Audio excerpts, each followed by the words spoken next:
Dozens of new full-time jobs are headed to McLean County as a new supplier for Rivian gets ready to plant roots in Normal. Amani McClay joins us to explain why they'll make a great partner for electric vehicle production. That's right, Janice. Governor J.B. Pritzker, the Illinois Department of Commerce and Economic Opportunity, along with Adient, made the announcement today. Adient, a global leader in automotive seating, will establish a facility in Normal to assemble front and back seat components for the EV company. Adient plans to make a capital investment of more than $8 million.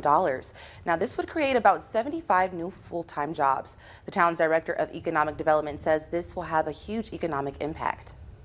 Being a job provider and a capital investor into the community will just continue to provide support and stability for the local economy. Adient will repurpose an existing 85,000 square foot warehouse south of College Avenue adjacent to Rivian's plant.